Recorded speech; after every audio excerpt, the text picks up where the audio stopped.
ఒకప్పుడు చెట్ల మీద పండేటి మరియు డైరెక్ట్గా కోసి తినేవాళ్ళు. ఇవి సీమ చింతకాయలండి, అందరికి తెలిసే ఉంటుంది. ఇవి హెల్త్కి అయితే చాలా మంచిదండి.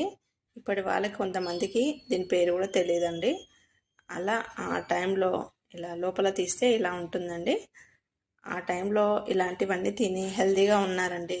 ఇప్పుడు మనము అన్నీ కల్తీ అవన్నీ తినడం వల్ల హెల్తీగా అయితే ఉండట్లేదండి. ఎవరైనా న్యాచురల్గా దొరికేటి తింటే చాలా మంచిదండి హెల్త్కి కూడా. ఓకేనా ఫ్రెండ్స్, ఈ వీడియో మీకు నచ్చితే లైక్ చేయండి, షేర్ చేయండి, సబ్స్క్రైబ్ చేయండి ఫ్రెండ్స్.